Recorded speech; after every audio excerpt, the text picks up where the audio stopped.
What's up, Bills Mafia? I'm Fernando Schmude. That's your leading the charge. And today I will be here talking about Bills scrimmage yesterday, talking about training camp, talking about what to expect from this next season. And a great guy will join me, him that roots for the wrong FCB in Europe, unfortunately, but he roots for teams that starts with B as well, like Bills, Botafogo, the biggest American Botafogo fan, and also the wrong FCB in Europe. But it's so good because this FCB now has Lewandowski. They have our former coach as well. So it's all good. Anthony Prohaska from Cover One, welcome, brother, to the show. It's not FC Bayern, but FC Barcelona. I can live with that, brother. That's fair. You forgot Rafinha, who is arguably maybe depends on what day you catch Neymar now still, but Rafinha might be the best Brazilian player in the world right now. Yeah, this last season. Yeah. Ballon d'Or candidate. I'm definitely taking him over Vinicius right now, and that's not because I hate Madrid and I'm a Barcelona guy, but yeah, a little bit of man, I hate Bayern so much. That I will always I was just so terrified of them for so many years. And then also being a fan of Messi, Germany was always in Argentina's way because the German team was the Bayern team and it was just loaded. And yeah, I felt like every time it was Bayern, I was oh my God, Mueller and Ian Robin. And then so at that time, too, it was Bastian Schweinsteiger and everybody was just they never smiled. They never showed joy. They were just a machine and they were going to crush you. Awesome. Yeah, those were great teams. Unfortunately, well, they're still good, but it's such a mess now with our board in Bayern Munich now. But all good. They even in the difficult times, Bayern seems still strong. That's. Well, yeah, and I mean now too, with I know he's hurt, but Musiala is so good. I felt so bad that he got banged up, but he's so he gets talked about, but I feel all the Barcelona stuff with Lamine Yamal and oh my God, how young he is and how good he is. I feel that caused everyone in the world to forget how young Musiala is and how good he is. He was nasty in the Euros. He's great for Bayern. I feel so bad that he got hurt. Yeah, man. It's kind of with the market, NFL market, I believe. If Musiala were playing for Barca or Real Madrid, it would be different the way the world sees it, right? And maybe now with EFC 26 coming out and Musiala is alongside Bellingham on the cover, so maybe. But he's hurt, so but for sure. And I have a quick interesting history for you about Rafinha. Here in Brazil, people are kind of mad at Rafinha recently because he kind of fell in a trap by Romário. Romário, our former Barcelona and Seleção stud, right? Romário now has a podcast, and Rafinha was there, and just before the last Brazil and Argentina game in the eliminatórias, all right, and the qualifiers, and it was in Argentina. Argentina obviously right now in a better moment than Brazil.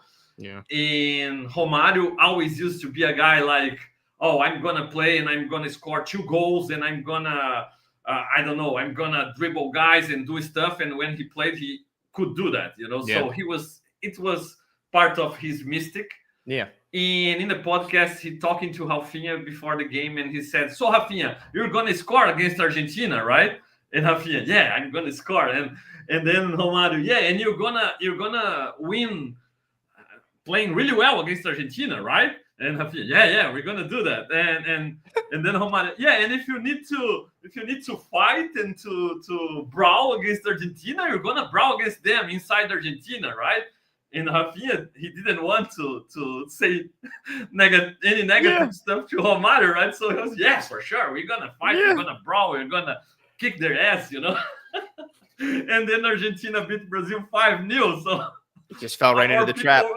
They are mad at Rafinha because everybody was like, "Come on, dude. You're not Romário. Romário talked stuff, but he did it. And come on, your generation is lacking something, So yeah, it's just another, especially now with we've talked about it in our DMs on Twitter and on the shows. Like, Brazil is just right now in this weird state. Like, you're looking from the national team, like, who's going to kind of like step up to take the lead on this team. You've got a bunch of like individuals who play individually. You don't see that kind of flair that Brazil used to have. Everything feels like tight, and guys, again, like seeming to kind of play for themselves more than than for the team. And yeah, I can imagine for like a nation like Brazil that is arguably like the greatest soccer playing nation in the world. Like like, if you're thinking of like it's awful, but we still produce a lot of players. All big clubs in the world have a lot of Brazilian players, and they're so good. And you always just expect, like, I don't know, like if you're going to play like FC 26 or FIFA back in the day, if you were playing like countries instead of clubs, I remember always having to be like, yeah, let's do countries. No one's allowed to pick Brazil. That's not fair. Like, they're too good. You can't do that. And if you're a Brazilian person, you're used to greatness. And yeah, this team is just kind of fluttering a bit. And so, yeah, I can imagine anything, like if anybody says the wrong thing at the right time, it doesn't deliver. Yeah, man, it just feels like it's just bubbling up. Poor Rafinha. Absolutely. Yeah, he was set in that trap again. And he didn't want to be like, no, Romário, I can tell this, because Romário. Yeah, because what do you do in that situation? Dude. What are you going to be like? I don't know if I'm going to score a goal, or like, I don't know if we're going to fight. Yeah, you just want to be like, yeah, we're going to do all those things. Yeah, and then you get housed. Like, you're trapped. Like, what do you do? Absolutely. But it's funny because it seems like Brazil is missing what maybe the Bills were missing before McDermott joined as the head coach. The culture, the guy who's respected in the locker room, because our star players, they didn't respect the former coaches, or at least they didn't fear, losing their jobs if they didn't run or didn't do what they wanted, and now with Ancelotti, I think we have a leader that is well respected by the players, the stars. They know they have a manager that can maybe bench them or maybe not call them up, and it feels similar like to the way McDermott installed his culture. And one of the first moves, getting rid of Sammy Watkins. We know Sammy Watkins had all the potential in the world, was an awesome player, but outside the field, he wasn't the profile McDermott wanted as one of his leaders, So I feel like that's funny that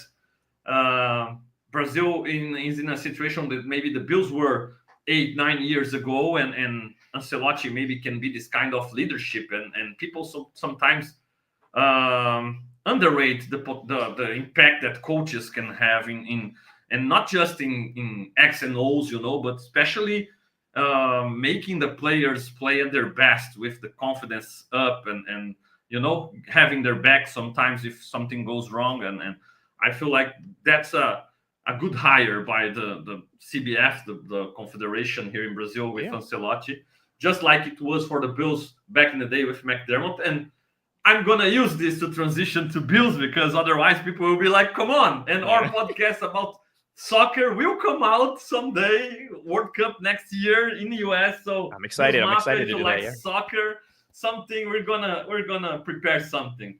Okay, but let's talk Bills, obviously, and I'm really excited to have you on the show, because you're there watching the practices.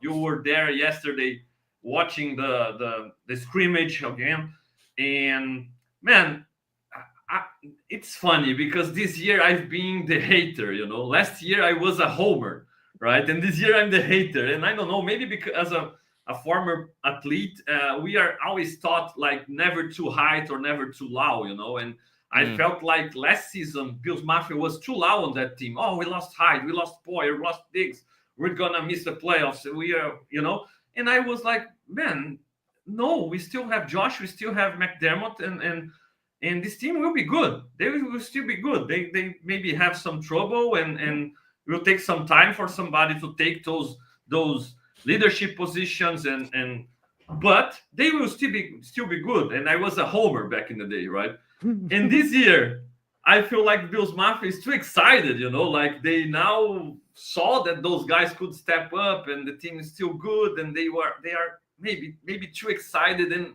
I still have some questions about this team. It's not about regular season, but especially about postseason and against the Chiefs and the Ravens of the world that will be our main opponents when it's time and when it's when it matters the most, right? So that's why I'm so excited to talk to you, because watching them in person, watching the preparation, watching the coaches, the players in person, maybe you can have some of the answers that I'm looking for, and I can't wait to start talking about this with you. So let's start talking about the experience so far. And you've been obviously following training camps and scrimmages the last few seasons as well, not just this year. Anything that you see different from this year's team, or because obviously we have a lot of the same people, but every year it's a different team, a different situation.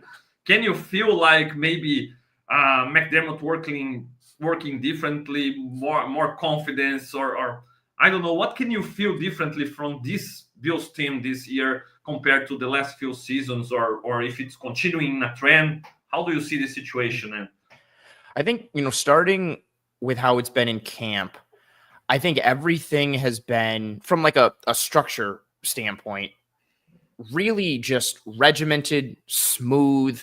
You can tell that at this point, and I know Sean McDermott gets a lot of hate from a lot of the fan base, but you can tell how much of like a well-oiled machine they kind of are, especially at this point. Like, they show up, just the way they move from segments in practice, from individual to team to this drill to that drill. Like, everybody's on the hop, like they're moving fast, they're getting from drill to drill. And then because so much of the team this year is similar to what it was last year, there's not a lot of like talking or instruction that has to happen. Like, you have guys pulling over, people one-on-one, Keon Coleman will get talked to and Josh Palmer gets talked to and some of the newer guys, but it's very much like, hey, everybody's on the same page. We know what we're doing. Yep. Questions, thoughts? Nope. Cool. Let's hit it. And they just go after it. And so it's nice to just see how, and again, this might seem like, oh, what I'm about to say, I feel like might come off as people being like, oh yeah, but that's how it is for everybody. Right. And it's not.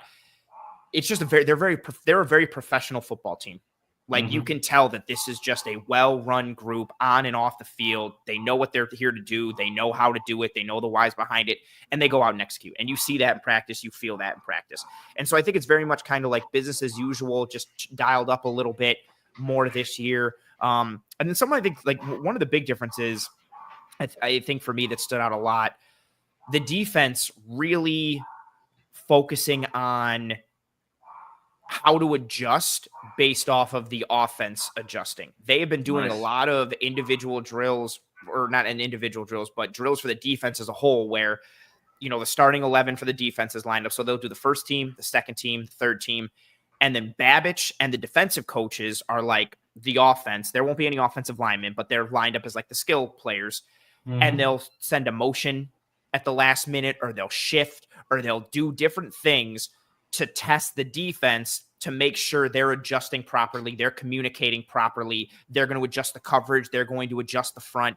And I don't know if this is just, year two of Bobby Babich building on year one, or if it's in a response to how vulnerable the defense felt at certain points last year, despite them being an overall good defense, or some of the playoff pieces. But they've worked in more, being sound in your adjustments, being sound in your checks, adjusting off of the offense's adjustments, essentially trying to make sure that the defense has the answers to any and all questions that an offense might ask them. And I love seeing that, because I think they need more of that. I think they need more, understanding what's coming at them, how they're going to be attacked, adjusting with man coverage, adjusting their blitzes, adjusting their pressures. And instead of just being like, yeah, we played these 3 or 4 coverages and we're just going to keep rotating them and everything will be okay. I think that's a large struggle in the playoffs. And so it's nice to see that adjustment already being drilled into the defense right from day one of camp, and then continuing through this week as well. Awesome. Yeah, and it's nice that you mentioned that, because when we think about Sean McDermott, still the Bills head coach after all those years, entering year 9 now, right? So people think like, oh, it's the same all 9 years, and it's not true. Because McDermott was himself a rookie head coach, and he had a right-hand man in his defensive coordinator / assistant head coach in Leslie Frazier, who was a head coach before and had that experience, and maybe McDermott was that guy. Obviously, as a former defensive coordinator, he had a lot of experience, but as a head coach, he was learning on the fly as well and counting heavily on Leslie Frazier and his previous experience to become and to develop as a head coach as well. And over the years, with the changes in the staff, not just the coordinators, but even the positional coaches, a lot of changes. And now when we look at this staff, McDermott maybe is the most experienced guy out there, or he's in total leadership role right now, right? And maybe transitioning from an era where he listened more to other people to an era where he takes the responsibility of leading those other guys and knowing that he obviously he gives space for the guys to work, but he's responsible for them, right? And it's interesting to see that everything is working so well. We don't have rookie coordinators anymore as well, right? Babbage second year, Brady second full year, but third year almost right now. It's good to see the coaching staff going in that direction.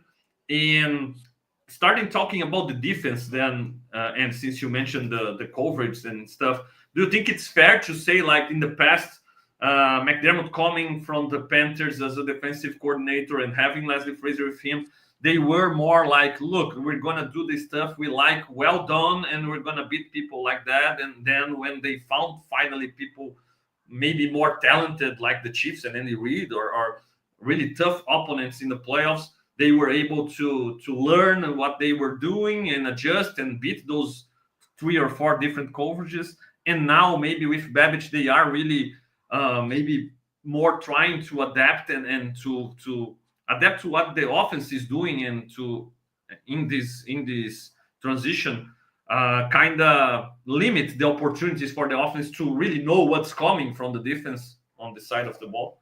Yeah, I think that's a fair way to look at it. This and also too, I know the struggles the defense has had. I know it's on the minds of so many Bills fans. But even with that, like, they've had good defensive performances in the playoffs at times. Granted, it's been drowned out by the negatives. And they've overall been a good defense, even with the multitude of injuries that they've seemed to have the last several years. Like, they take guys that are third and fourth stringers that don't get second contracts or contracts anywhere else once they're let go by the Bills. And Sean McDermott and his defensive staff has gotten guys to play up to the level that they've needed them to. Yes, they're not the level of the starters all the time, but like, what they did for years with Levi Wallace and then even Dane Jackson at times. And I don't know if DeMar Hamlin is like a safety 3 for any other team in the NFL, like besides the Bills. And they're still able to be the like market said so, right? Recently when he tested the market. Yeah, right? The market, you let those guys test it and they end up coming back or they don't go anywhere. And again, I know that it doesn't mean, well, the defense has been amazing, but having like a consistently kind of like top 10 defense, despite not having a ton of studs everywhere, is a testament to McDermott and that staff. But I also think it speaks to, your question here of they're very good at being like, okay, this is our identity. This is who we're going to be. This is what we're going to do. And we're just going to keep doing that. So we're going to do these 4 or 5 or 6 things, but we're going to be really good at those 4 or 5 or 6 things. And then we're going to trust that wins out. And on the whole, it does more often than not. Like, what is it, 4 or 5 consecutive AFC championships? AFC division titles. There you go. They're regularly like going to the division round or the AFC championship. They've been a good football team. But to your point, when you face that top level grouping, and ironically, it's been the Chiefs more often than not. And when you get to the playoffs, who you are is just so on tape and it's so easy to study. And they go up against opponents who are able to kind of just pick them apart. And they kind of know what the Bills are going to do, or they have, a percentage. Okay, we're going to come out in this formation. Odds are they're either going to do A, B, or C. We're going to bank on this, or we have something that can beat all of it. We'll have our quarterback adjust. We'll figure it out, go from there. And I think the Bills have been caught out in that more often than not. And yes, injuries have hampered them. Before anybody jumps on, Benford was out last year. I think the Bills beat the Chiefs in Buffalo 2 years ago if their entire defense wasn't like out. I mean, AJ Klein is friggin' playing in that game. He was about to go on a cruise with his family. He's starting in that game, like tons of injuries. But especially when you look at a team like the Chiefs are very much like, and the Bengals were like this too under Lou Anarumo. We're going into a big game. Okay, this is the game plan for this week. We're going to attack this. We're going to do this. We're going to do A, B, and C. It's designed specifically to go up against this offense. The Bills are more just like, no, we're just going to be ourselves, and we think that can work. And then last year, what was interesting, the last note on this, they would adjust well in game, but they would come out and just be themselves more often than not. And then based off the offense was doing, they would try to in-game adjust based off the offense. And that can work. But the better teams you go against, the harder it is to do that. And especially if you guys have more talent than you, or if the coaching staff has an advantage. Like, I just don't think they've been a very good matchup-based defense. And the playoffs are all about matchups. And so you're relying on turnovers or, the offense kind of beating themselves. And it's hard to do that against good football teams in the playoffs. Yeah, man, it's fun that you mentioned that. It's funny because we like to talk about soccer, and I believe I will tell this and you will agree promptly. Like, if the Bills played in a soccer style league, adding points per wins, and we didn't have playoffs, probably we already had 1 or 2 Super Bowls right now, 2 Lombardis right now. My God, yeah. If we were just playing off of if you're just playing off like most points in the league table at the end of the year, like that's we'd be there. The wins and losses show that, right? I would trust the Bills. I would trust the Bills to win the league, but like, I don't think they're going to win Champions League. Yeah, like that would be a struggle. Yeah, for sure. And that's exactly what I and people. It's crazy nowadays because when we say good things about the guy, like I said so far about McDermott, people who watch it will be like, oh, another McDermott guy, and he loves McDermott and stuff. And if I criticize McDermott, a hater. No, I love McDermott. I believe he's one of the best, if not the best head coach in the league for regular season. But at the same time, and it's so frustrating that I believe he's one of the weak links in the postseason, or has been so far, despite I can see him getting better and all, but that 13 seconds game hurt so badly that it's tough to forget, And with the Bills, man, and the questions for the Bills, and I really believe in a league style, we would be champs already. Yeah. But unfortunately, or fortunately, we have the playoffs, and we've got to be good at these kind of matchups as well. And then it's fun. It's nice that you mentioned the Bengals, because the Bengals maybe are what we have to be afraid and avoid, because they were there in the Super Bowl. They are good in a matchup style. I think no team in the league would like to take the Bengals in the playoffs. They are dangerous. But they've been struggling in regular season with injuries and stuff that happens to everybody in regular season, and they haven't been able to get to the playoffs, right? And the Bills kind of give us the feeling that we can take it for granted that they're going to make the playoffs, and it's not a small thing. It's a big thing by McDermott, by Josh, by the entire staff, the roster. We have a team that we can be confident they will be playing in January. Obviously, everything can happen. Maybe something happened and we won't be there, but we've been there every year, and it's awesome, right? But there, it's another championship. It's a different style of championship. It's another game, right? And there, man, I don't know. I felt it's not enough so far, and I'm afraid about some stuff, especially the direction the offense has gone, and maybe it's not by design, maybe it's lack of some people playing well, but we'll talk about offense later. I just want to focus on defense for now. And looking at the practices and training camp, scrimmage, everything, I always been of the opinion that, okay, you have coordinators, but McDermott is your main guy as a former defensive coordinator, defensive specialist, and stuff like that. How much has McDermott really allowed Babbage to be the guy as a defensive coordinator so far, compared maybe to last season, or compared even to other years when Babbage wasn't even the coordinator yet? And how much is still, it's McDermott's defense? How much do you feel it's like this right now? Good question. I do think it's more of Babbage's defense than it is McDermott. You'll see McDermott, when they're doing team or they're focusing with the defense, it's Babich who's making the calls. He's very hands-on. He's giving the direction. McDermott is kind of like in the shadows or in the back, kind of observing things from a high level and taking a peek. And you'll see him, every once in a while, he'll pop in. I think it was maybe day 2 of camp or maybe day 4. I can't remember which, because all of them are kind of blurred in my brain as one giant practice at this point. He was doing a lot of stuff with like Taylor Rapp and Cole Bishop after each play. He was talking to him and having conversations with him. And so you'll see him do that. He'll pull guys aside and give his 2 cents or add little things here, or he'll pull Babich and say something. But it's very much Babich's defense right now. He is, when they're going offense versus defense, he's rallying the defense. He's giving direction. He's doing the calls. McDermott's not in that huddle. McDermott's watching it from a high level and keeping an eye on it, but it very much is, Bobby Babich's defense. And to, kind of use the comparison, because it's the low-hanging fruit and everybody knows how they operate. Like from a Chiefs perspective, like the defense is Steve Spagnuolo's defense. The offense is Andy Reid's offense. It doesn't matter who the OC is. If it's Bieniemy, if it's Nagy, it doesn't matter. It's Andy Reid's offense.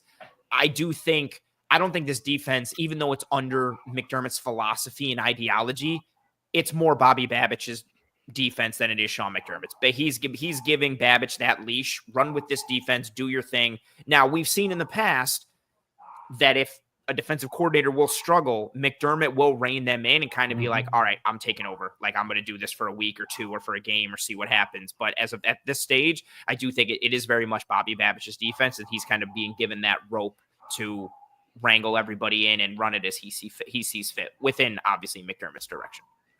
Yeah, and I like it a lot because I feel like even with Babich being a McDermott guy for a long time now, working under McDermott, he knows what McDermott likes and his what he likes to run, what his principles, right? So I feel like, and just like we mentioned before, doing well the things that we like to do isn't the problem. I think that's McDermott has very well installed, and Babich can run it pretty well as well. For example, for a regular season, 80-90% of the time it's going to work against 80-90% of the league. But when it's time to adjust, and we could see a little bit of it last playoffs when we tried to play a little bit more man coverage, a little sending a lot of more blitzes and playing man behind it, and I believe it's more Babich. McDermott didn't used to do that, right? And with Babich using more of this style and maybe having more people to play this of style, because Rasul Douglas isn't a man corner, for example. You don't want Rasul Douglas running with on drag routes against Xavier Worthy, for example, right? So it's good to have McDermott allowing Babich to look. What we do now. Try to insert what you're watching and what you think can be good for this kind of matchup. I think it can give us some hope for the playoffs, especially, and for those matchups. And also, I'd like to hear from you about Ryan Nielsen, the addition to the defensive line, because this guy has experience. He was a good coordinator. Those Jaguars defenses under him were offered some trouble for the Bills, actually, in the past, in some regular season matchups. And that's a guy who's been working a lot with the defensive line as well, an area where we've struggled in the playoffs, right? And I feel like this guy is another one who maybe has been able to work with Babich and trying to improve the performances of the defensive, right? Yeah, 1,000%. I think his addition, and even Mike Pellegrino, the nickel coach who was the cornerbacks coach for the Patriots, I think both of those guys are indications that there should be more tweaks in kind of the identity or the philosophy of the defense. This is still going to be a zone coverage defense. Like, they're not all of a sudden be leading the league in man, and they're predominantly going to be a rush 4 type of team. That's what McDermott wants. They want to play coverage and only rush 4. But I do expect to see, from a Ryan Nielsen standpoint, more 5-man pressures, maybe some more 6-man stuff. His teams the past several years have been towards the top of the league in 5-man pressure rate. When he was with the Saints in 2022, I think they were 9th. And then the Falcons in 2023, when he was their DC, they were 3rd. And then the Jags were 3rd as well. And then also within those Falcons and Jags years, you have corners near the top of the league in press. So he wants to play press on the outside. He wants to run 5-man pressures and attack, and then he'll work in some simulated pressures and some creeper pressures where you're still rushing 4, but you're bringing a non-traditional rusher and dropping a traditional rusher into coverage. So essentially, you're going to blitz a linebacker, you'll drop a defensive end or a defensive tackle, but you're still rushing 4. So I expect more creativity in their attack up front, and tying that in with coverage on the back end between Nielsen, his flavor, and then Pellegrino, and just with the way the Bills have struggled in the past, and having Cole Bishop, having, we think we'll have Cole Bishop. He's injured right now. We'll see what happens. Having Max Hairston, he's hurt right now. We'll see what you get.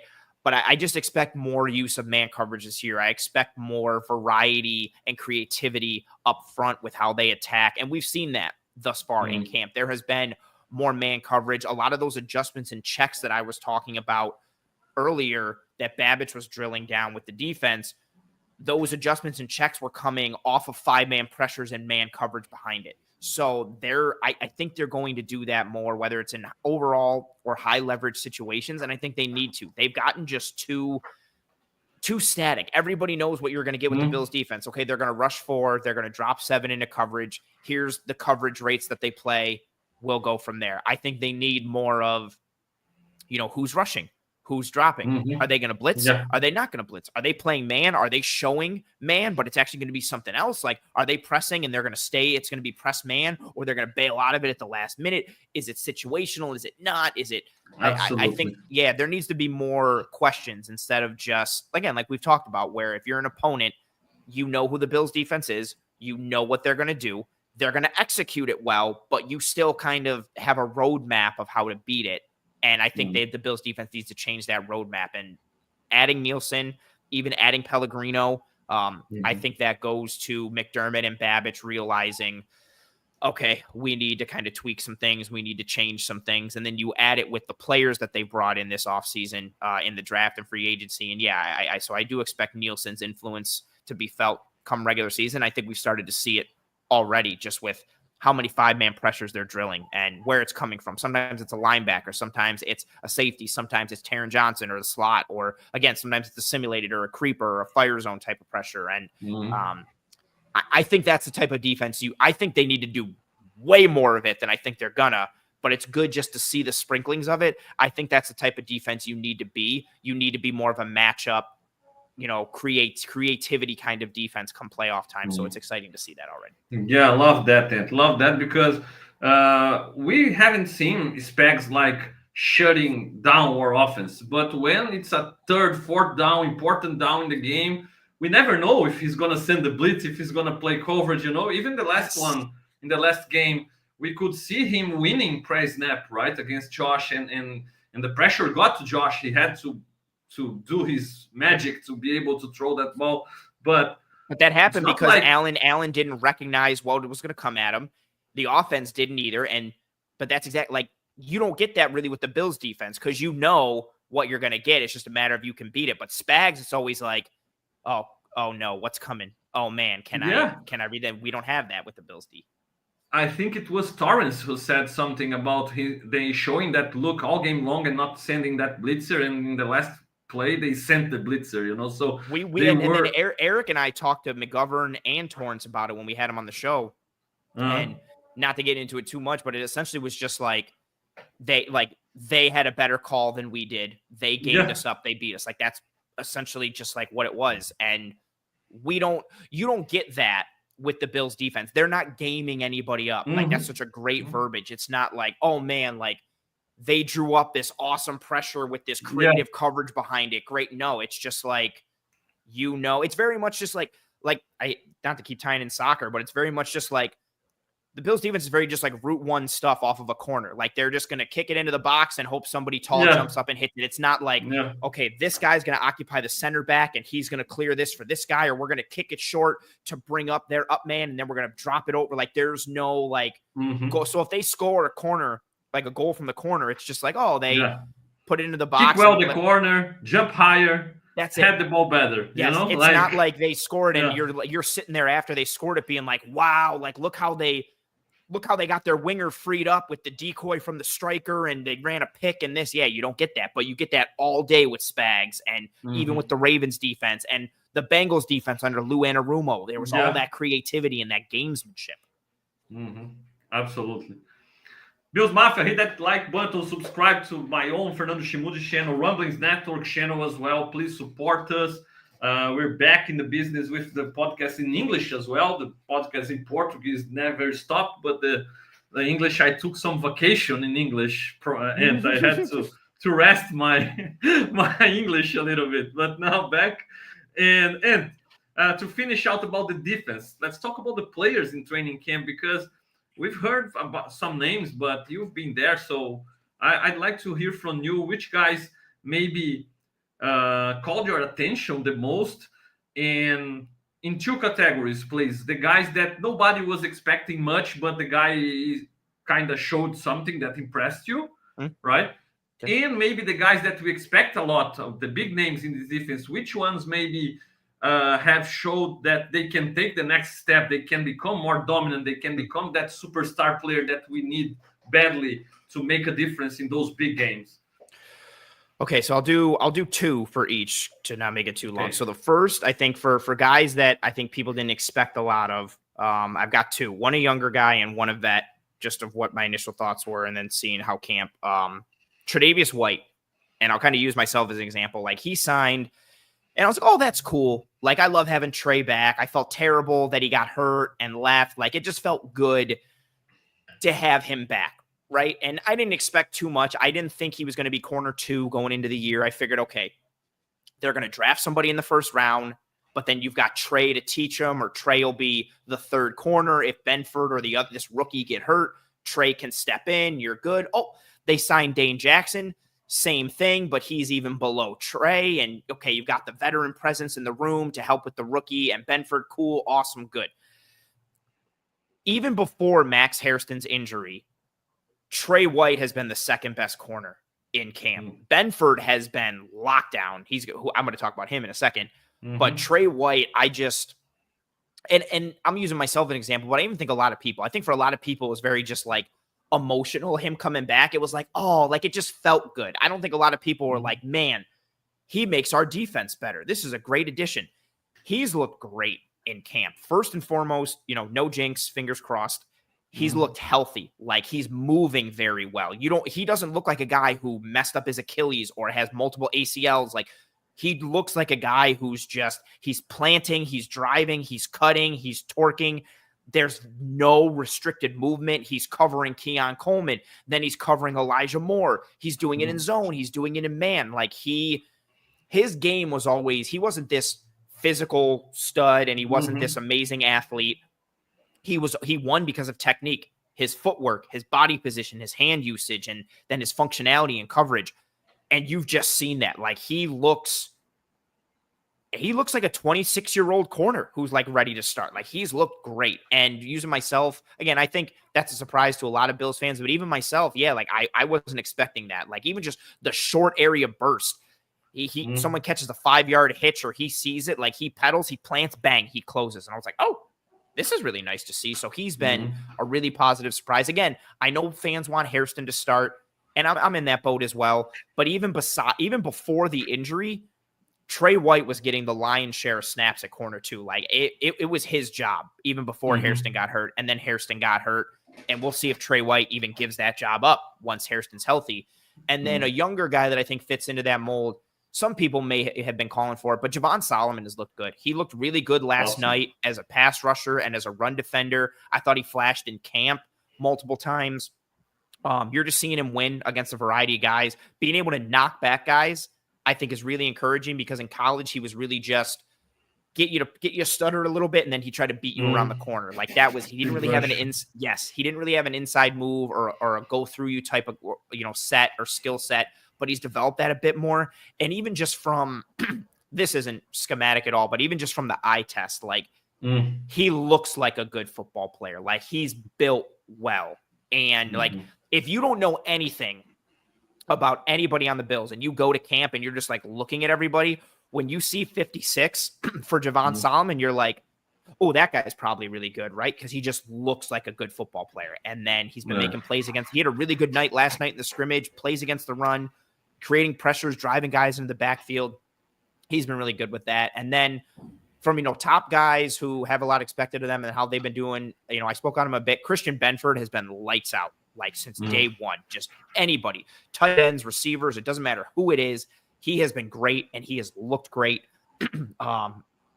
I really don't have any, he's just been great. Like, he looks locked down. Like, I don't even want to make it more complicated than that. And then Matt Milano as well. Matt, again, awesome. No jinx, fingers crossed. You're seeing more all-pro Matt Milano. He's triggering. He's fast. He's not wearing braces or sleeves. You can tell he's not worried about my elbow or my knee. He's playing fast. He's reading. He's playing physical. I'm very excited for what he can be, because the only thing that's gotten in his way have been the injuries. He doesn't look like a guy who's showing wear and tear or mileage on the tires. He looks like all-pro Matt Milano so far in camp, and that is extremely exciting.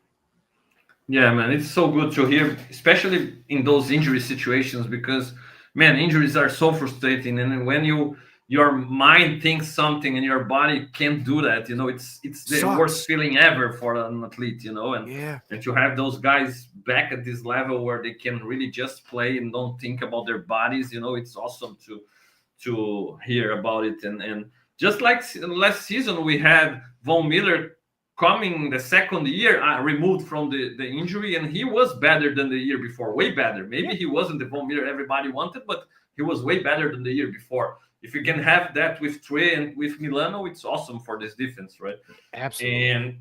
And Solomon, man, I'm happy to hear about it, because that's one of my favorite guys, late round guys. And Solomon just looks like that guy that has a knack for getting to the quarterback and sacking the quarterback, right? He had few opportunities last year, but he could sack the quarterback, actually. And on the other hand, we had some guys who are really talented. They can get there, they can pressure, but they can't finish and can't have sacks. And it seems Solomon is the opposite. He can get there and finish the job. So I hope he really can get better against the run, especially. I think it was an area of concern last year. And he'll have some opportunities, especially with Hoyt suspended early in the season, right? So it's fun. And then, if Hoyt's suspended, Joey Bosa's probably going to get hurt at some point. Yeah, it's unfortunate, but it's true, right? So there's a good chance. And AJ Epinesa has become more of an early down run defender. So there's a chance where Javon Solomon could be like your second or third best pass rusher off the edge, just based off of injury and roles. So he could see a role 1,000%. Yeah, crazy. So about the offense, and the offense is something that I've been questioning a lot recently, because let me try to make it real short explanation, but simply put, I was a Dable guy, right? Okay. I love to see Josh Allen with a lot of weapons, Stephon Diggs, Cole Beasley in the slot. Gabe Davis was awesome with all those other guys. I'm not a big Gabe guy, but behind Diggs, behind Beasley, with Emmanuel Sanders rotating, he could play really well. And I feel like that offense couldn't be stopped. And they, when we needed to score, 2 minutes left, they scored.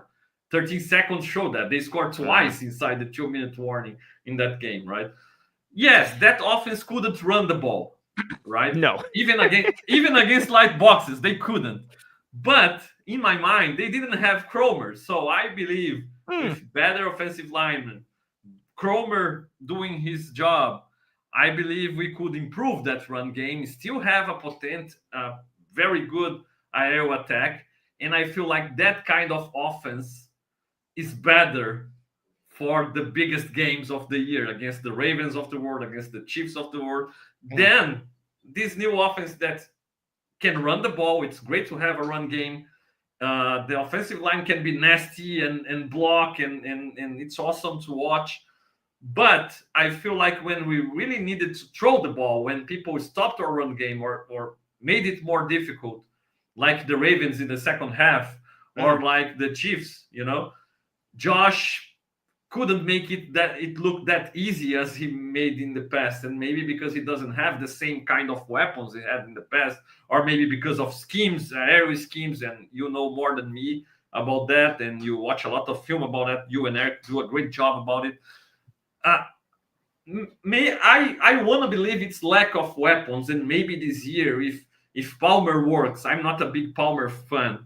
I wasn't with the Chargers already. I when every time I watched him playing, I felt, when you watch it, and okay, he's good, but he could have been a little bit better. He could have this guy. He could have shaken him off or broke that tackle, or this catch he could have made it. I always felt like something was missing. Hopefully it's Josh Allen was missing in his life, But maybe this year with better weapons, the offense can be more balanced. I feel like now they are very good running the ball, and when they can stop a run game, the passing attack isn't as fluid, isn't as easy as it was before, How do you feel about this offense entering the second and a half, third year with Brady? And also, even about the question I made about McDermott, I make about the offense as well. I don't believe McDermott is out there coaching up the offense, like telling Brady, you're gonna do that. But I believe McDermott is a guy that calls the coordinator and says, look, I want an offense that takes care of the ball. I want an offense that can run the ball, can be balanced. I want an offense, it can protect my quarterback, don't put too much on his plate, something like that, because the head coach, at the end of the day, the game plan goes through him, right? You can't, as a coordinator, some people think, no, go there and do whatever you want. Man, the head coach will fire you. You can't do that. You gotta tell something to your head coach, like, look, our plan will be like this. You gotta marry the defensive game plan with the offensive game plan. You can't be like, the defense will play like this, and the offense, I don't care what the defense is gonna do, I'm gonna do that. It doesn't exist, So how do you feel about this offense, the direction it's going, Brady's work, and McDermott's maybe mindset, or how much does he get involved there? Sure. I think so. I'm happy with the direction of the offense, but I'm also like a run the football kind of person. Like, I have been clamoring for this for years, but a lot of it is because of, and this is tied into the McDermott piece as well, but a lot of it is just tied into the direction modern NFL football is going into. Like, not to make this too long, but years ago, it was spread everybody out and throw the ball 40 to 50 times. So then defenses were like, okay, we got to start using 5 DBs or maybe even 6. Okay, we need defensive tackles that can get upfield and rush the quarterback. And they adjusted. They started playing more 2-high coverages, and what everybody heard, right? You're putting a cap on the offense, explosives are down, all this stuff. So offenses were like, oh, okay, like, you got lighter on defense. You're using smaller bodies. Your primary thing is to stop the pass. We're going to use bigger bodies, and we're going to shrink the formation, and we're going to run through your face because you don't have the guys that can mash with us. And people used to do that to the Bills, right? And the nickel defense. Yes, 1,000%. Titans with Henry. Oh my God, yeah. Even the Titans were like that. The Ravens have always been a unicorn offense, but the Ravens started doing it. The Chiefs moved in that direction too. Everybody was like, oh my God, like, they traded Tyreek Hill. What are they going to do? It's like, what they're going to do is they're going to put 3 tight ends on the field and run the ball and then go play action a bunch and then just nickel and dime you to death. And that's what they started doing. And so I think that's very much the direction football is moved in. And the Bills took advantage of that, right? We saw it last year. Like, the whole idea was bigger bodied wide receivers and athletic tight ends like Knox and Kincaid, and even Morris to a degree. But everybody was, the idea is to be a threat as a blocker or a threat as a pass catcher. So as a defense, you don't know, is the pass coming? Is the run coming? Like, is it going to be play action? What are we going to do? The whole idea is to access as much of the play calling menu without having to turn the page. And I think the Bills offense is built for that. I like that. I like that the run game is the foundation. But I said all through last year, I've said through the offseason, and you noted it now, I think the in-structure pass game struggled more than people realize. A lot of the Bills' most successful passes were Allen dropping back to pass, escaping the pocket, and then finding somebody off script. The in-structure pass game was not great. It was part of the reason why I wanted more play action, because they were struggling deep and the in-structure pass game was struggling. So I was like, okay, use the run game, suck in defenders, create some more separation and with play action and use the play action. What we saw, and again, this is before Amari Cooper, but then Amari Cooper wasn't that great after anyway. But when they lost those back-to-back games to the Texans and the Ravens, both of those defenses were like, hey, we have good corners. We have athletic corners. We're going to just play single high coverage because we don't think you can beat us outside or deep. And we're going to load the box and stop the run because we don't think you can beat us outside or deep. And the Bills could not. So part of it, I think, is weapons. Part of it, I think, is some of the structure of the offense. And then Brady, I thought, did a good job of mitigating that, right? Like, I don't have the weapons outside. So who's going to catch a bunch of passes? James Cook and Ray Davis and Ty Johnson. And work those guys in. And he's always been very good at getting the running backs involved, even going back to his time at LSU, which, again, makes sense. He's a Sean Payton guy. Sean Payton for years in New Orleans. Reggie Bush was catching passes, and Darren Sproles and Pierre Thomas was having like 100-catch seasons as the third down back. So I think Brady does a good job kind of supplementing that. But I think it's part the Brady offense, part the weapons. And now to your point on the weapons, if this is a Bills offense that wants to spread the ball out and throw 40 to 50 times, they don't have the receivers for that. I don't like it, and I don't want it. But that's not the kind of offense. They want to throw 20 to maybe 30 times. They want to go condensed. They want to run the ball and marry those two things. In that vacuum, I think they'll be okay. Palmer's a nice addition. I do agree with you that a lot of people are kind of making Josh Palmer out to be like he's a top 5 receiver in the NFL and he can do anything. Yeah, people are like, he's like Diggs. Man, he's nowhere near Diggs. No, he's a very good route runner. He can beat man coverage, and I think he's going to be very good in the underneath and intermediate. Like, even seeing that in camp, the deception that he uses in his stems and in his routes, like he's a good separator. But people are acting like he's this complete receiver. He's a burner. He can beat everybody downfield. When he does win downfield, it's more due to the route deception and the stem work and the play call than it is him just beating somebody. People love to throw out like, oh, look at his numbers deep last year. And then like, they don't look at the tape and see that like 3 of the big catches were just blown coverages. Like one for Denzel. Yes. He's been good at contested ones, right? Yes. And so I like him as an addition. I don't necessarily think he's a true number 1. I don't think the Bills have a true number 1. I think you're hoping Keon Coleman takes a jump. Shakir is awesome in the role that he's in, but you're hoping for the pass game. Kincaid stays healthy. Keon makes a jump.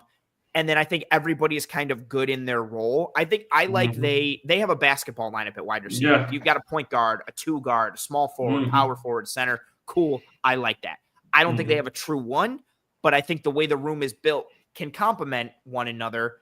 And I think it works because they're a run first, condensed formation type of team. Then the last piece that you mentioned with McDermott, I do think in an ideal world for McDermott, I do think he prefers to run the ball over passing it.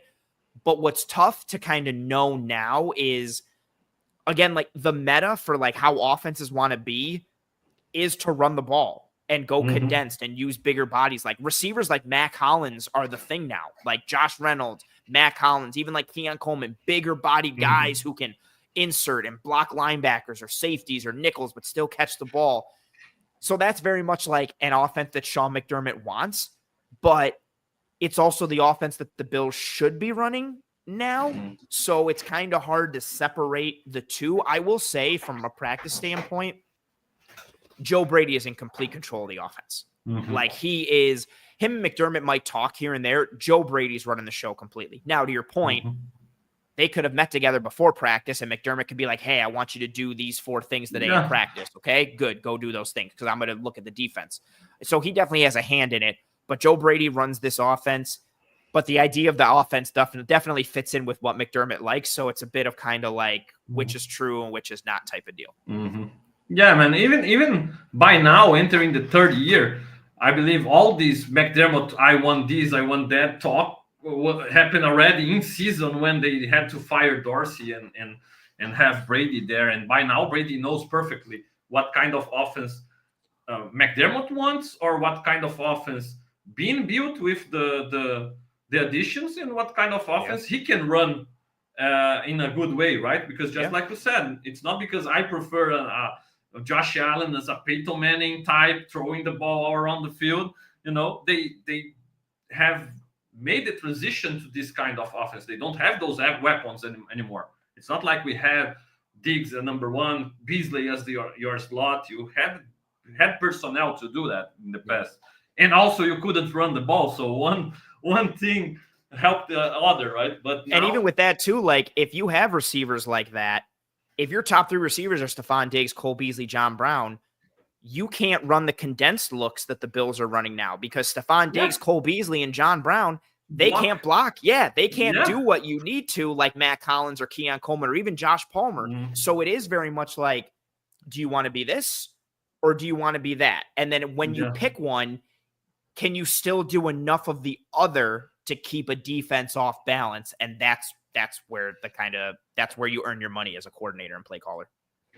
Yeah, man. I believe my biggest fear is again watching a game against the Ravens, against the Chiefs in the playoffs, and the time they can control your run offense, or you are pressed against the clock and you gotta throw the ball, and kind of feel like, man, it's not being easy for Josh now. He's struggling, or he's looking, just like you said, the off script. Okay, he can buy time and find something, but you can see the on script stuff, like he making the reads and the separation isn't there, or the guy who was supposed to beat man didn't beat it, or the guy who was supposed to separate deep can't do that, and it's tough. Even looking at Josh's performances and numbers in the playoffs, I feel like, for example, back in the day with Dable, it was before the 13 seconds game, the perfect game against the Patriots. So it looked easy with the offense airing it out, throwing the ball. And this year, it was like, okay, we are winning against the Ravens, but we are running the ball a lot, pounding the rock, and even taking them by surprise, with this game plan. And the passing game isn't working that well. And against the Chiefs again. So that's what makes me a little bit afraid. But I believe if being really invested a lot in Palmer, if he works, just like you said, we'll have a guy in that role to make things easier against man, separate on short and intermediate routes, right? And especially Keon taking a step forward. We know post-injury he wasn't the same, and now with an entire offseason. And I'd like to hear from you, from Keon, because a lot of people are really down, other people are really high, and we've heard some bad plays and some great plays, and it seems even yesterday in the scrimmage it was like this. How about Keon entering his second year? I think there's been some ups and downs. I think the scrimmage was a great example last night, like you alluded to. He starts off in 7-on-7 and he drops a pass, I think from Allen, just drops a pass right here, perfect throw, drops it. And then later they're doing offense versus defense, so they're doing team, and he runs a dig route. He's open. Allen wasn't practicing anymore at this point, so I don't remember. I think it might have been Mike White who threw him the ball. But a great route from Keon. He separates. Great ball from Mike White. Keon drops it again. So 2 drops early on. And then, like, the rest, I don't know what, 6-7 plays later, he's one-on-one in press man against Christian Benford. He beats him off the line. He stacks him. He's got, like, a good 2 or 3 yards of separation. Mike White underthrows it a little bit. Keon tracks it, comes back, jumps up, shields the ball from Benford, catches it, completion. And then the same thing happens 2 more times against Dane Jackson, I believe. So, again, I can see someone jumping in and be like, well, Dane Jackson sucks, so that's why. But it was still a good play. That Keon's making contested catches, like, later. Like, and I don't care what corner it's against. It's hard to be a contested catch guy consistently in the NFL. So he goes from dropping the ball twice to beating the Bills' best corner on a really good rep. And then he wins 2 more jump balls. And then later he catches a ball on a drag route, outruns the defense. They had it set up for him, but he outleverages the defense, gets up the sideline. He had a good night last night, even with the struggles early. But I think that's also kind of been, just representative of his game. Like, he'll have some days or some moments where he drops a pass and you're like, and then all the people who think that he sucks are like, see, I told you Keon Coleman sucks. And then he has a great catch 5 minutes later and everybody's like, see, I told you he was going to be great. Now he's great. And so it's still very much up and down. But I think what's good to see is he's been separating at the catch point. and winning contested catches in camp and in practice. Allen and him have had a really good rapport on the timing of his routes and when his routes should break, and just the ball placement. He's been where Allen expects him to be and when Allen expects him to be there. And I think that is extremely encouraging, because if they can get on the same page from a timing perspective, and Keon can play to his athleticism while still working on the finer pieces like route running and stem work and all that, everything will start to come together. I do think he looks like an improved player. We'll just see by how much. And again, for me, everything is kind of on pace. I said it on Twitter, I think last week. I said it when he was drafted. Like, you're not going to know what kind of player Keon Coleman is until next year or the year after. Like, he's got a lot of room. He could be out of the league in 2 years. He could be one of the best wide receiver 2s or a low-end wide receiver 1 in 2 years. Like, there's a multitude of directions because of how raw and how green he is. And you got to let that guy develop a little bit. Like, anything that he did at the end of last year, positive or negative, I wasn't going to be like, okay, that's who he's going to be. And even at the end of this year, if he has 90 catches for 1,000 yards this year, I'm still going to be like, well, let's see what he does in year 3. If he has 30 catches for 300 yards, I'm going to be like, okay, let's see what happens in year 3. There's a lot of possibility, both good and bad, with him. And everybody just seems to be overreacting to anything positive or negative he does. We got to let him kind of build and go from there. And I think he's shown improvement, which is encouraging. Yeah, and the good thing with him is that he has the body type, the skill set to kind of do the role that Hollins did so well last season. Blocking, right? He's afraid of blocking. He loves doing so, actually, throwing people and getting on their Curtis face. Samuel being hurt in camp this year, Samuel being banged up, and even Elijah Moore being banged up, Keon has been getting a ton of reps with the ones. It's really been Palmer and Keon and Shakir. So Keon's getting a ton of learning and time on task, because a lot of the other guys higher on the depth chart have been hurt. And then Shavers was hurt at one point. So he's getting a lot of snaps to continue get better. Sorry, I just wanted to add that. Awesome. Man, I always fail miserably trying to make it not too long when we are here, because the talk is so good. It's my fault. I talk a lot. No. We always talk I soccer. love it. We always talk soccer for the first 15 or 20 minutes. It's just hard. Bro, I have 2 more. Sorry, but I have 2 more. Care. I have to ask. Okay.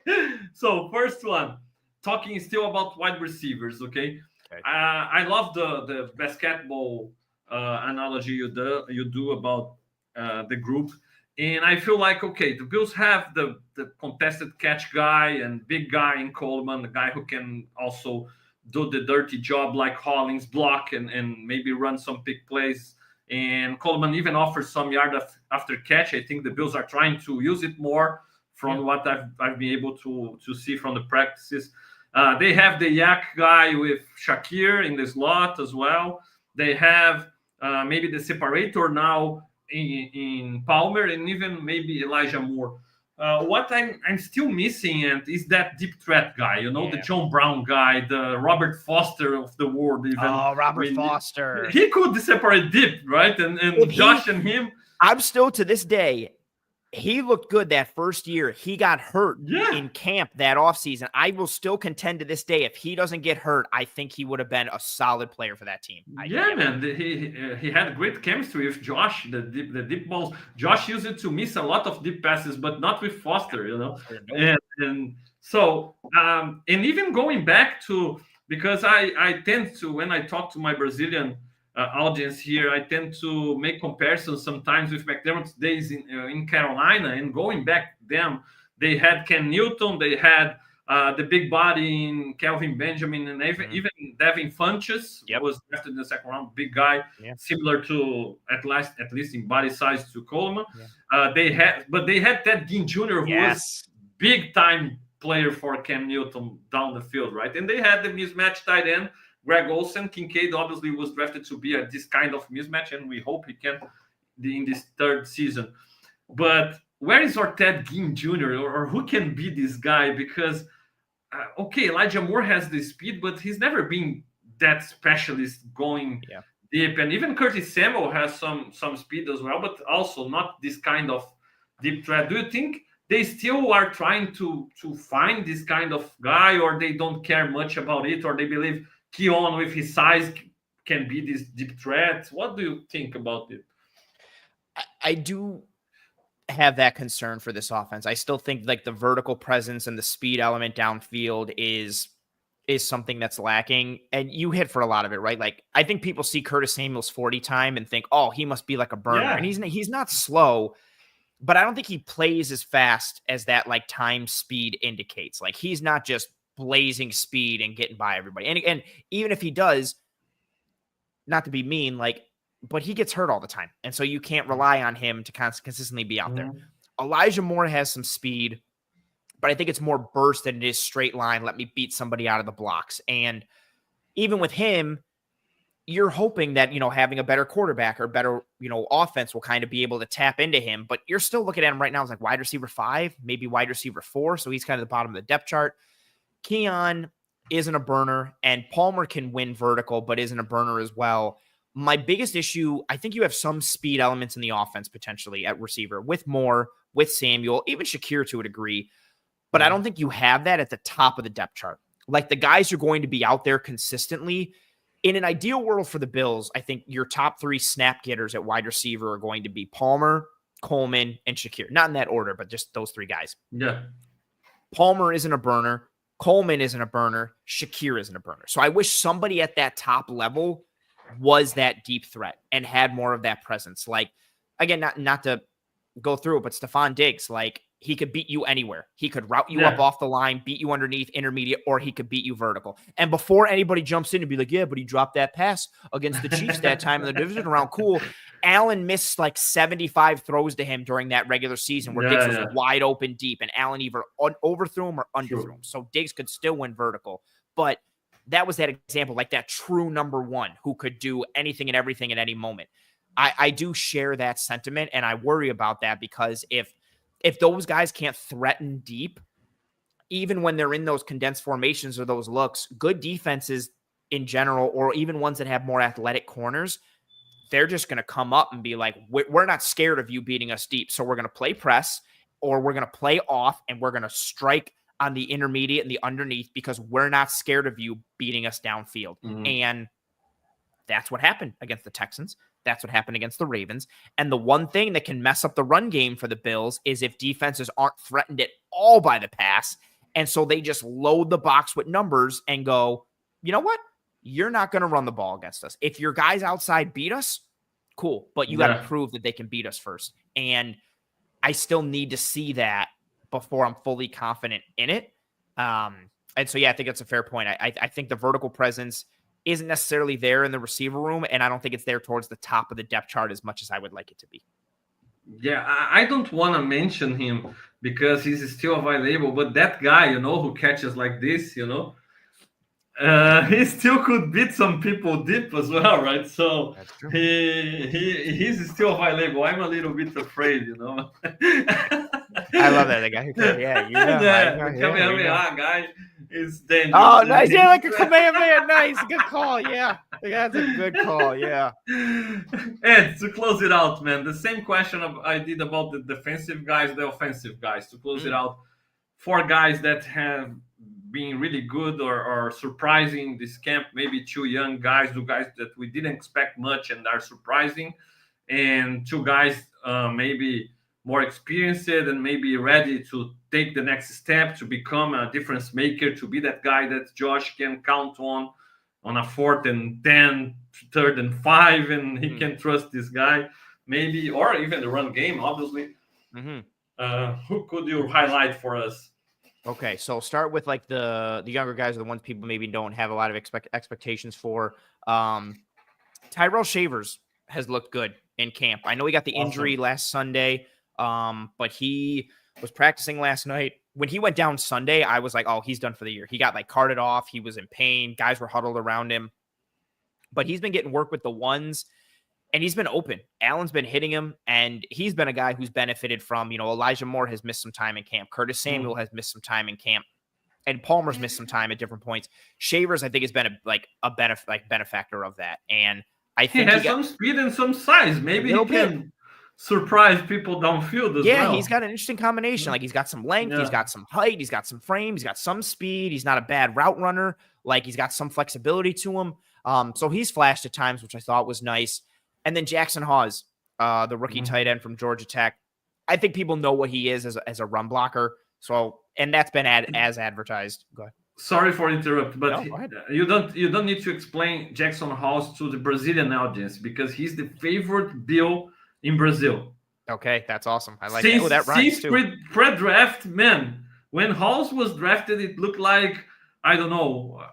Like Brazil won the World Cup. Man. I loved Sam Watkins. When Watkins was drafted, I was really happy. For some people here, when House was drafted, they celebrated like I celebrated when Watkins was drafted. That's awesome. I love that. They love him. They love him. He's been good as a blocker, as advertised, right? Him and Reggie Gilliam working together, I think, is really cool. Like, they just open up so much on the front side of the offense. Like, it's great. But Hawes has been good as a blocker, but he's been good as a pass catcher. I think that's the aspect that gets left off the most. He's not going to beat someone 30 or 40 yards downfield, but he's got enough burst and explosion to his game where he can separate a bit from like 0 to 10 yards. So you can send him out into the flat. You can send him on a drag route or like a 7-yard, over the ball sit route, and he'll separate a little bit. And I think that, coupled with how good of a blocker he is, I think he's going to have more of a role in this offense this year than necessarily gets talked about. And he's benefited, him and Zach Davidson have benefited a lot from Dawson Knox missing time to start camp. They've been rotating in and out with the ones along with Kincaid. So Hawes has been getting a lot of work with the ones. So he's definitely in that boat. But I know a lot of people think of him as a blocker, and so he is known, but I think he's more of a pass catcher than he's getting credit for. He's still blocker first, but he's not just some big offensive lineman out there. Like, he can move a little bit and he can catch the ball, and he's been used that way. Especially, they'll tie in play action looks and let him look like he's purely blocking, and he sells it well, and then he releases and he's wide open. They've been taking advantage of that. So I think Hawes for that. Shaver's a good call. Actually, I just mentioned somebody who I think could become more of a focal point. This isn't like he's going to change everything and become a stud. I think they're going to use Reggie Gilliam more this year. Nice. And I think that could open up new schematic things for them, whether it's with the pistol, whether it's him as the second tight end or third tight end or the fullback. I think more Reggie Gilliam is a wrinkle we might see from the run game or the offense this year, because the offense really is largely the same as it was last year from an identity perspective and from a schematic perspective. So it's only like, what can you tweak? What can you do? I expect to see more Reggie Gilliam this year. And he's another guy. I don't know if it was because Knox was out or not, but he was getting a lot of burn early and often in camp. They were sending him in motion. They were shifting him. He was catching passes. He was blocking. And him and Hawes together are a problem for defenses. If they are hipped off the line of scrimmage, you are creating movement. You can run behind those guys all day, but they're both athletic enough to catch passes a little bit. So I'll go with Gilliam for my first guy. And those guys aren't guys that you want to tackle. No, you don't want. Yeah, right? they're thick, they're heavy. Especially if you're a corner, like you got to come up and try and tackle some dude who's like 250 pounds. Like, that sucks. And both those guys want contact. So like, that sucks even more if you're a defensive back. And then we talked about Coleman a bit. I think Coleman could take a jump. I think Palmer will be more of a factor in this offense from like third downs and low red zone stuff, but somebody who I think can really take a jump and be a big factor. He was already a big factor last year. I think James Cook is going to matter a lot for the offense. I think it's going to be very clear this year that, Josh Allen is Josh Allen. He's the best player on the team and the best player on the offense. I think it's really going to be, I think the conversation isn't so much going to be about like, oh, Allen and Kincaid, or is it Allen and Keon, or is it Allen? It's going to be like, oh, it's Allen and James Cook. I think he's going to have a baller year because the Bills know how to use him. He's good, and he wants to go out and show that he deserves to get paid what he wants to get paid. And I think he's just going to have a really good year, and he's such a good fit for the offense. So I think he's one who, he'll take a jump and be even more of a focal point and make it clear that he's the second most important dude on the offense, depending on how you feel about Deion Dawkins. But I mean more from like the skill conversation. All the conversation with Cook is always like the contract, but it's always like Allen and the receivers or Allen and Kincaid. No, I think Cook is going to solidify himself as that second best or second most important skill guy after Josh Allen. Awesome. Yeah, it's being hats off to Cook on how he's carried himself so far, right? Coming and working and And part of it, obviously, it's a lot of about his character, but part of it, I believe, is also the way he can see he will get an opportunity to showcase he may be worth what he's asking for, you know. Yep. And I think he knows in this offense he'll get a lot of carries. He knows if he gets better, maybe in the pass block, they will keep him a little bit more on the field. Yep. He knows there is a real opportunity that he can maybe show everybody, because imagine if we win it all, or even continue to play the way we're playing, and he becomes clearly, like you said, the second guy behind Josh. How do you allow this guy to hit free agency? So it puts pressure on Bean as well. Absolutely. Right, to make the deal happen, and I feel like he sees the opportunity in this regular season to earn even more whatever he wants to make, right? Yeah, he's either going to cash in with the Bills, or somebody's going to pay him a bunch on the open market. Yeah. So it's exactly like you said. Yeah, absolutely. Man, I really appreciate you taking your time to join me today here again. You are already the official leading the charge scout in the scrimmage, right? Every year, this time of the year, you are around here. Man, I really, really appreciate every time you come here. You are one of, if not my favorite member of the Bills media, and you are one of the biggest ones now. When you are doing your show with Mina Kimes, and then you take your time to be here with me, I gotta take my hat off to you and really appreciate that. Congrats on everything you and the Cover One guys have been able to earn, man. Your job is awesome. We are always here in Brazil